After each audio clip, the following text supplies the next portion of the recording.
السلام علیکم معزز خواتین و حضرات، میں ہوں علی ممتاز اور آپ دیکھ رہے ہیں میرا آفیشیل یوٹیوب چینل۔ آج کے ویڈیو لاگ میں وعدے کے مطابق میں آپ کو بتانے جا رہا ہوں کہ حلقہ PP51 اور حلقہ NA75 کے ہیں جہاں پر ضمنی انتخاب کل ہونے جا رہا ہے۔ ان دونوں حلقوں میں کس پارٹی کی پوزیشن بہتر ہے اور کس پارٹی کے جیت کے چانسز زیادہ ہیں، یہ میں آپ کو بتانے جا رہا ہوں۔ اور کچھ جو میں آپ کو انفارمیشن دینے جا رہا ہوں یہ اس لیے میں زیادہ بہتر طریقے سے آپ کو بتا سکتا ہوں کہ حلقہ PP51 تو میرا اپنا حلقہ ہے، میں بلکہ کل خود بھی خاص طور پہ ضرور جاؤں گا، جس طرح میں سن 2018 میں گیا، سن 2013 میں گیا ووٹ ڈالنے کے لیے، لوکل باڈی الیکشنز میں بھی گیا ووٹ ڈالنے کے لیے۔ تو ایک دفعہ پھر میں سمجھتا ہوں یہ میرا فرض ہے، تمام تر مصروفیت کے باوجود میں کل حلقہ PP51 میں اپنے حلقے میں ووٹ ڈالنے کے لیے ضرور جاؤں گا۔ تو وہ تو میرا اپنا حلقہ ہے اور یہ صوبائی حلقہ ہے، تو وہاں پر تو مجھے بہت اچھے سے سچویشن کا پتہ ہے کہ کیا نتیجہ نکل سکتا ہے۔ اور اسی طرح حلقہ NA75 کے بارے میں بھی، ساتھ ہی ایک قریب میں ڈسکا کا حلقہ ہے یہ، تو وہاں پہ بھی مجھے معلوم ہے کہ اس قومی اسمبلی کے حلقے میں جو بائی الیکشن ہونے جا رہا ہے کون جیتے گا اور کون ممکنہ طور پہ ہار سکتا ہے۔ سب سے پہلے تو بات کرتے ہیں حلقہ NA75 کی۔ یہ قومی اسمبلی کا حلقہ ہے اور اس حلقے میں علی اسجد ملی صاحب ہیں، پاکستان تحریک انصاف کے کینڈیڈیٹ۔ دوسری طرف PMLN سے جو خاتون کینڈیڈیٹ ہیں جن کو ٹکٹ دیا گیا ہے وہ ہے سیدہ نوشین افتخار صاحبہ، اور یہ زارِ شاہ صاحب جو یہاں سے MNA تھے ان کی یہ صاحبزادی ہیں۔ اب علی اسجد ملی صاحب نے اس سیٹ سے پہلے بھی کنٹیسٹ کیا ہے، سن 2018 میں NA75 کا ٹکٹ انہی کو ملا تھا، PTI کا کنٹیسٹ کیا تھا اور تقریباً 41,000 ووٹوں سے وہ زارِ شاہ صاحب سے ہارے تھے۔ زارِ شاہ صاحب نہ صرف سن 2018 میں یہاں سے جیتے بلکہ سن 2013 میں بھی یہاں سے جیت چکے ہیں، سن 2008 میں بھی یہاں سے جیت چکے ہیں، اور پچھلے سال ان کا انتقال ہوا، بیمار تھے، اور ان کے انتقال کے بعد اب یہ بائی الیکشن ہونے جا رہا ہے۔ یہاں پر جی PMLQ کا بھی ووٹ بینک موجود ہے، TLP کا یعنی کہ تحریک لبیک کا بھی ووٹ بینک موجود ہے۔ یہی وجہ ہے کہ جو تیسرے کینڈیڈیٹ ہیں وہ TLP کے ہیں، تحریک لبیک کے ہیں، لیکن اصل مقابلہ PTI کا اور PMLN کا ہے۔ یہاں پر اب سے کچھ روز پہلے مریم نواز صاحبہ نے جا کر تقریر بھی کی، جلسہ ہوا، اچھی گیدرنگ تھی۔ دوسری طرف پاکستان تحریک انصاف کی طرف سے دو بڑے نام، ڈار برادران عثمان ڈار اور عمر ڈار، یہ دونوں کیمپین بڑی محنت سے چلا رہے ہیں، اور میں نے خود بھی دیکھا ہے کہ ہر جگہ پہ کارنر میٹنگز اور دیگر اس طرح کے تمام لوگوں سے جو ملاقاتوں کا سلسلہ ہے وہ باقاعدگی سے کرتے آئے ہیں، بڑی دلچسپی لے رہے ہیں۔ اور ایسا نہیں ہے کہ کئی مرتبہ ہوتا ہے نا کہ جی لیڈرشپ کہہ دیتی ہے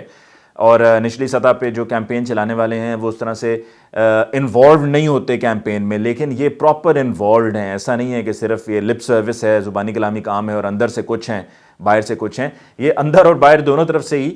بڑی محنت کر رہے ہیں، اور یہ جنونلی چاہتے ہیں کہ PTI اس حلقے میں کامیاب ہو۔ اور اس لیے بھی زیادہ زور اب لگایا جا رہا ہے کیونکہ یہاں پر مریم نواز صاحبہ نے آ کر کہا کہ حلقہ NA75 اور PP51 یہ جنگ ہے، اب جنگ، یعنی کہ اس کو جنگ کا نام دے دیا گیا ہے کہ پاکستان مسلم نواز اور PTI کے درمیان یہ جنگ ہے اور یہ فیصلہ کن مارکہ ہے جو ہونے جا رہا ہے۔ PMLN کا ڈیفینیٹلی یہاں پر ووٹ بینک موجود ہے، لیکن اب صورتحال مختلف ہے۔ اتنی جو کیمپیننگ ہوئی ہے، کیمپیننگ کے بعد اب PTI اور PMLN میں وہ 41,000 والا ڈیفرنس نہیں رہ گیا ہے۔ میری اسیسمنٹ کے مطابق یہاں سے بڑے نیرو مارجن سے، کوئی زیادہ بڑا مارجن نہیں ہوگا، بڑے نیرو مارجن سے یہاں سے پاکستان تحریک انصاف کے کینڈیڈیٹ علی اسجد ملی صاحب کامیاب ہو جائیں گے۔ میں یہ بھی جانتا ہوں کہ یہاں پر جو PMLQ کا ووٹ بینک ہے اور جو PMLQ کے یہاں سے منتخب لوگ ہیں ان میں ان کے جو یونین کاؤنسل کے لوگ ہیں جن کو پیسہ بھی دیا گیا تھا، فنڈز دیے گئے تھے کہ ترقیاتی کام وغیرہ کریں، انہوں نے PMLN کا سپورٹ کرنے کا اعلان بھی کر دیا تھا، لیکن پھر بھی اس کے باوجود بھی، اور اب خیر وہ یہ کہہ رہے ہیں کہ جی ہم PTI کو سپورٹ کر رہے ہیں اور کیمپیننگ بھی کر رہے ہیں، لیکن یہ جو ڈفرنسز تھے، انٹرنل ڈفرنسز، یا یہ بات کہ جی شاید وہ اب بھی جو کیمپیننگ کر رہے ہیں وہ اوپر سے کر رہے ہیں، دل سے وہ ان کے ساتھ نہیں ہیں، اور سب کے باوجود PTI کی یہاں پر پوزیشن اب پہلے سے بہت بہتر ہے، اور حلقہ NA75 میں کامیابی علی اسجد ملی صاحب کی ہوگی، اور اس کا جو کریڈٹ ہے وہ جائے گا عثمان ڈار صاحب کو اور عمر ڈار صاحب کو۔ دونوں نے جیسے کہ میں نے بتایا کہ اس حلقے میں صحیح ایک دفعہ جو ہے وہ جڑ گئے اور بہت محنت کی ہے انہوں نے، سو the credit will go to them اگر PTI یہاں سے جیتتی ہے۔ اب آتے ہیں جی حلقہ PP51، وزیر آباد شہر کا یہ حلقہ ہے، اور اس حلقے کے بارے میں آپ کو بتاتا چلوں کہ یہاں پر بھی جو پہلے کینڈیڈیٹ جیتے ہوئے تھے سن 2018 کے انتخابات میں پروونشل اسمبلی کی سیٹ پہ، وہ شوکت منظور چیمہ صاحب تھے. ان کا پچھلے سال انتقال ہوا اور ان کے انتقال کے بعد یہ بائی الیکشن ہو رہا ہے. جس طرح NA-75 میں ظاہر شاہ صاحب کی صاحبزادی کو یہ ٹکٹ دی گئی ہے, اسی طرح سے اس حلقے میں شوکت منظور چیمہ صاحب کے انتقال کے بعد ان کی اہلیہ کو ٹکٹ دی گئی ہے کنٹیسٹ کرنے کے لیے PMLN کے ٹکٹ پر. ان کی اہلیہ کا حلقے میں لوگوں سے کوئی اتنا ملنا ملانا نہیں ہے, خاتون بھی ہیں, اس طرح سے ان کا کوئی لوگوں کے ساتھ انٹریکشن نہیں ہے. لاہور شہر میں ہی وہ رہتی رہی ہیں, زیادہ وقت ان کا لاہور میں گزرا ہے, اور پولیٹیکلی بھی اتنی کوئی ووکل نہیں ہے. شوکت منظور چیمہ صاحب کا ایک بہت بڑا نام تھا اس حلقے میں, وہ ایک بالکل تھم کی حیثیت رکھتے تھے, اور 2018 میں جیتے, سن 2013 میں یہاں سے جیتے, سن 2008 میں یہاں سے جیتے, اور وزیر آباد شہر میں جتنے بھی تاجر ہیں وہ تمام تاجر PMLN کے ساتھ تھے اور سپورٹ کرتے رہے ہیں.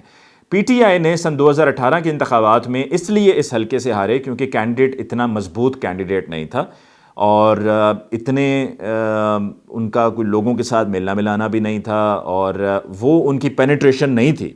کہ جو اب کے کینڈیڈیٹ کی ہے. اب جو کینڈیڈیٹ ہیں وہ چودھری یوسف صاحب ہیں. چودھری یوسف صاحب ایک نیک آدمی ہیں, شریف آدمی ہیں, اور ان کی بھی کیمپیننگ اس دفعہ بہت اچھے سے چلائی گئی ہے. کوئی ٹاپ لیڈرشپ تو بڑا نام, بہت بڑا نام تو PTI کا نہیں آیا کیمپین میں, جیسا کہ کوئی منسٹر وغیرہ, کیونکہ الیکشن کمیشن کی طرف سے اس دفعہ بہت چیک اینڈ بیلنس رکھا گیا ہے کہ کوئی بھی الیکشن کمیشن کے جو یہ الیکشنز کے قاعدے قوانین ہیں ان کی خلاف ورزی نہ ہو. تو لہٰذا اس دفعہ جو الیکشن کیمپین ہے PP-51 میں PTI کی بڑی اچھی سے چلائی گئی ہے. چودھری یوسف صاحب کی پوزیشن بہت بہتر ہے. میں بھی کچھ ہی دن پہلے وزیر آباد شہر میں مریم نواز صاحبہ تشریف لائی تھیں, انہوں نے جلسہ کیا. زیادہ بڑا جلسہ نہیں تھا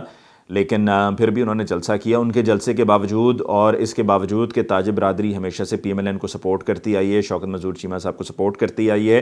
لیکن جو کینڈیڈیٹ کا چناؤ ہوا ہے اس دفعہ PTI کی طرف سے وہ بڑا اچھا ہے. اور چودھری یوسف صاحب اس سے پہلے حامد ناصر چٹھا صاحب کے ساتھ جڑے رہے جنیجو لیگ میں, اور پھر ان کی اپنی پارٹی بھی جب رہی تو ان کے ساتھ ہی ہمیشہ رہے. 2018 کے انتخابات میں ان کو ٹکٹ نہیں ملی, شاید اس کی کچھ وجوہات یہ بتائی جاتی ہیں کہ حامد ناصر چٹھا صاحب نے ٹکٹ نہیں دلوائی یا نہیں دینے دی, جبکہ حامد ناصر چٹھا صاحب کا یہ کہنا ہے کہ اس میں نہ ہم نے پہلے انٹرفیئر کیا تھا, اور اچھی بات ہے کہ انٹرفیئر نہیں کیا تھا, اور اس بار بھی جو ہے وہ ہم نے انٹرفیئر نہیں کیا. یہ پارٹی کا اپنا فیصلہ ہے, جو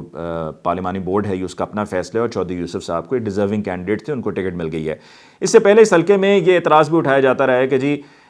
شہر سے PTI کو اس لیے بھی ووٹ اتنے نہیں ملتے تھے بیکاز جو کینڈیڈیٹ چنا جاتا تھا وہ شہر سے نہیں تھا. چودھری یوسف صاحب باقاعدہ وزیر آباد شہر کے رہائشی ہیں, وہاں پہ رہتے ہیں,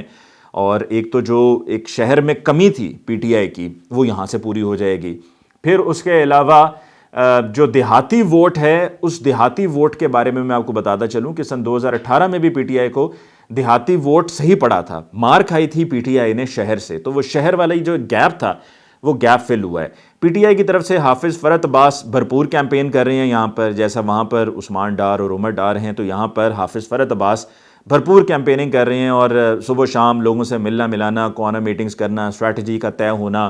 اپنی ذمہ داری کو نبھا رہے ہیں, اور PTI کے ایک ہارڈ ورکنگ ورکر رہے ہیں, اور ایک ایسے ورکر رہے ہیں جن کو تو میں سمجھ رہا تھا بلکہ کہ ابھی یہ سینٹ کی جب ٹکٹس کی تقسیم ہو رہی تھی تو حافظ فرحت عباس کو ٹکٹ ہی دے دی جاتی. میں اس لیے نہیں کہہ رہا ہوں کہ حافظ فرحت عباس کے ساتھ میرا کوئی تعلق ہے, کوئی ملنا ملانا ہے, تو میں اس لیے ہی ان کی سپورٹ میں کہہ رہا ہوں, میں نے ان کو کام کرتے دیکھا ہے. مجھے خوشی ہوئی تھی کہ جب فاروق حبیب کو ٹکٹ دیا گیا تھا قومی اسمبلی کا PTI کی طرف سے, اور اب اسی طرح سے کیونکہ میں نے فاروق حبیب کو بھی دیکھا تھا کہ ایز اے ورکر کام کرتا رہا ہے, اور اب حافظ فرحت عباس کے بارے میں بھی میں یہ کہوں گا کہ ایز اے ورکر بہت کام کیا, بہت محنت کی ہے, اور ابھی پچھلے الیکشنز میں 2018 میں ان کو پروونشل اسمبلی کی ٹکٹ نہیں ملی تھی, اور جس کینڈیڈیٹ کو مل گئی تھی وہ بالکل ہی ایسے کینڈیڈیٹ تھے جن کا پہلے سے پتہ تھا کہ انہوں نے بری طرح سے ہارنا ہے, کہ جو اپنی یونین کاؤنسل میں نہ جیت سکے تو اس نے صوبائی سطح کی سیٹ پر کیا جیتنا ہے, کہ جس کو اپنے حلقے میں, اپنے گاؤں میں, اپنی یونین کاؤنسل میں ووٹ نہ پڑے. لیکن اس وقت علیم خان صاحب کا زور تھا, علیم خان صاحب کے کہنے پر ان کو ٹکٹ دے دی گئی تھی, اور حافظ فرحت عباس کو نہیں دی گئی تھی. تو حافظ فرحت عباس وہاں پر حلقے میں موجود ہیں, محنت کر رہے ہیں, اور چودھری یوسف کا میں نے آپ کو بتا دیا کہ شہر سے ہیں, ان کے 5 ماشاءاللہ سے بیٹے ہیں, اور 5 بیٹوں نے یوتھ کو بڑا انگیج کیا ہے. یہ یوتھ کا جو فیکٹر ہے یہ بڑا کاؤنٹ کرتا ہے, ہم سب جانتے ہیں. یوتھ کو اپنے ساتھ جوڑا ہے, جس کی وجہ سے ایک ہائپ بنی ہے PTI کی فیور میں. میرا اپنا گاؤں دھونکل میں تقریباً 9,500 ہزار ووٹر رجسٹرڈ ہے. پچھلی مرتبہ بھی ہمارے گاؤں سے PTI کو ہی کامیابی ہوئی تھی, PTI کے کینڈیڈیٹ نے زیادہ ووٹ حاصل کیے تھے ان کمپیئر ٹو PMLN، اور اس بار بھی یہی توقع کی جا رہی ہے کہ جہاں تک میرے گاؤں کی بات ہے تو یہی پوزیشن ہے. آن دا ہول بھی میں نے دیکھا ہے کہ پوزیشن PTI کی بہت بہتر ہے. PMLN کی یہ ایک مضبوط ہمیشہ کی گارنٹیڈ سیٹ ہونے کے باوجود اس دفعہ PP51 میں میری رائے کے مطابق، میری اسیسمنٹ کے مطابق، جو میں نے حلقے سے اسیسمنٹ ساری کی ہے، PP51 میں بھی PTI کا ہی کینڈیڈیٹ جیتے گا. کیا وجہ ہے کہ اس دفعہ PP51 میں اور NA75 میں جہاں پر PMLN ہی ہمیشہ جیتتی آئی ہے، پاکستان تحریک انصاف اس بار جیتتی ہوئی دکھائی دے رہی ہے؟ اس کی سب سے بڑی وجہ یہ ہے کہ دیکھیے لوگوں کو معلوم ہے کہ جی حکومت ہے PTI کی، ٹھیک ہے، اور سمجھداری کا تقاضا بھی یہی ہے. اگلے الیکشنز ہونے ہیں سن 2023 میں، سن 2021 میں بھی ہم بیٹھے ہیں، سن 2023 تک کا جو یہ ٹائم پیریڈ ہے، اس ٹائم پیریڈ میں ظاہری بات ہے ہر کوئی یہ چاہے گا کہ ہمارے حلقے میں ترقیاتی کام ہوں، ہمارے جو اور دیگر معاملات ہیں، جو ہمارے ایشوز ہیں، مسائل ہیں، ان کا کوئی حل نکلے. اگر وہاں سے PMLN کا کینڈیڈیٹ جیت جاتا ہے NA75 سے یا PP51 سے یا اسی طرح کسی اور بائی الیکشن کی سیٹ پر،